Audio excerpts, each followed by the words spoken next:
Hola, bienvenidos, espero que se encuentren muy bien. En esta ocasión hablaremos acerca del siglo XX y las vanguardias. Este siglo, que inicia en el año 1900, es un siglo bastante importante para la humanidad porque se sufren muchos cambios en el ámbito político, económico y social. Y muchos de estos se ven reflejados en el tipo de arte que vamos a encontrar. Cuando hablamos de vanguardias, esta palabra justamente se deriva del francés que viene de avant-garde. Avant-garde se le llamaba a la parte del ejército que iba al frente o que iba adelante. Y cuando hablamos de los movimientos de vanguardia, justamente hablamos de movimientos que fueron primero o que de cierta manera forman parte de la vanguardia porque son los que iniciaron los cambios a lo que hoy conocemos como literatura y podemos apreciar como parte del arte. Para iniciar, es importante que conozcamos un poco del contexto del siglo XX, de los eventos que estaban ocurriendo, para poder contextualizarnos y poder ver cómo estos eventos tuvieron una importancia en el desarrollo de las artes. En 1789 inicia la Revolución Francesa. Realmente este evento no corresponde al siglo XX, pero es un evento importante para la humanidad porque en este momento es cuando se rompe la tradición que se tenía acerca de las monarquías e inician nuevos modelos económicos y sociales, lo que viene preparando lo que ocurriría en el siglo XX, que hablamos de los 1900.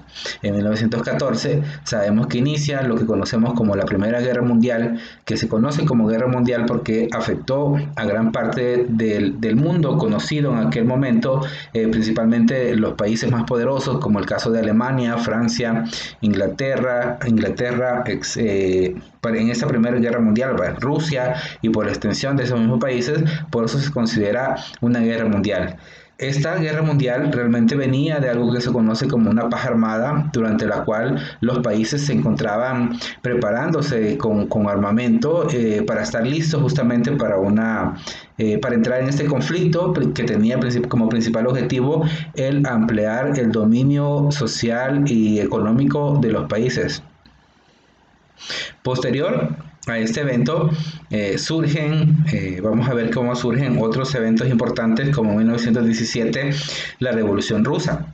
La Revolución Rusa realmente fue importante porque ocurre dentro del marco de la Primera Guerra Mundial que termina en 1918 y marcó un cambio para los rusos en cuanto a la forma de concebirse de forma social y económica. En ese momento surge lo que nosotros conocemos como el comunismo, que actualmente lo conocemos como el socialismo, un movimiento que es totalmente contrario al capitalismo que surge al final de la Primera Guerra Mundial y que es justamente llevado como símbolo de los Estados Unidos y la acumulación de las riquezas. En 1929 ocurre otro evento importante que en este caso viene a golpear directamente al capitalismo, que es la crisis de 1929, donde muchas personas que eran adineradas pierden todo su poder adquisitivo, hay una recesión económica que afecta a todo el mundo y que de cierta manera prepara todo el ambiente para que se inicie la Segunda Guerra Mundial en 1939 a 1945, que en esta Segunda Guerra Mundial los países que habían perdido en la primera decidieron tomar como una revancha para recuperar lo que había perdido.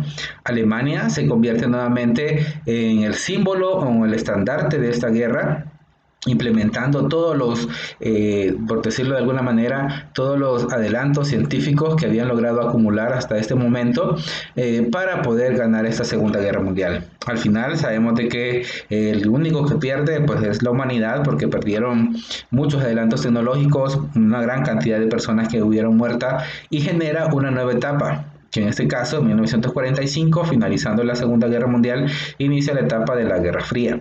La Guerra Fría, que fue una etapa de una guerra totalmente ideológica entre los Estados Unidos y Rusia, es decir, entre el capitalismo y el socialismo, va a afectar durante todo el resto del siglo a todos los continentes básicamente del mundo que se dividen entre capitalistas y socialistas. En 1991 llega por fin la caída de la Unión Soviética y con esto llega el fin del comunismo como una fuerza o una potencia. Todavía quedan algunos países que siguen practicando o siguen teniendo esta forma de gobierno, pero ya son mucho menores. Ahora veremos algunos impactos en la cultura que tuvieron los eventos que ya mencionamos.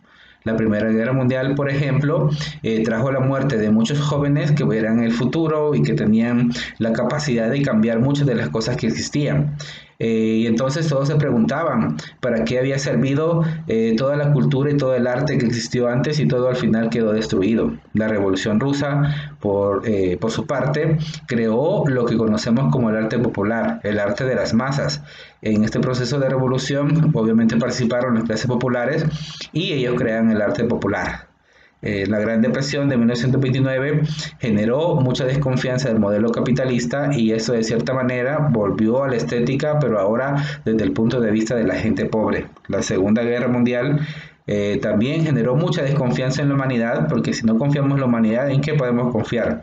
Y también generó muchos sentimientos que hoy conocemos como existencialistas, esa sensación de vivir en un mundo donde la vida no tiene ningún respeto y no sirve de nada vivir o intentar vivir de una manera diferente.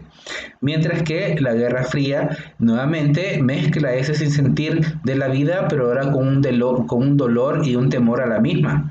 Y esto genera también lo que conoceremos como la cultura de masas, o sea, la cultura de los medios de comunicación. Y el arte ya no solo para un grupo de personas específicas, sino que tiene acceso básicamente todas las personas. Los movimientos que surgen en esta época tienen características muy comunes. Por ejemplo, mantienen la actitud crítica hacia el pasado, hay experimentación de nuevas formas y técnicas, la lógica y la razón son sustituidas por la irracionalidad, o sea, por todo lo que no tiene ninguna razón, la libertad total del artista. El artista ahora es visto como, por decirlo de alguna manera, un dios que es capaz de crear lo que se quiera o lo que él sienta que debe hacerlo. El público se va a convertir en un protagonista, ya no va a ser simplemente un receptor de estos movimientos, sino que ahora ya es un protagonista y hay una ruptura entre las diferentes formas del arte. Ya no se dividía la música, la pintura, sino que todo eso se podía mezclar, la literatura con la música, etcétera. Dentro de los movimientos que surgen en esta época tenemos el expresionismo, que se va a basar en la descripción intensa de la realidad, aunque a veces parecieran obras que no hayan sido terminadas, o sea, cuando estas obras surgen, a muchas personas les parecía que no eran obras terminadas y parecieran trabajos que habían hecho por niños. Realmente la intención era esa, representar la realidad pero de una forma exagerada. También el surrealismo, que este promovió la libertad principal de la creación automática, o sea, de crear sin necesidad de pensar o de planificarlo, le daba mucho énfasis a las metáforas y a la descripción de los sueños, como es el caso de este cuadro que tenemos acá de Salvador Dalí.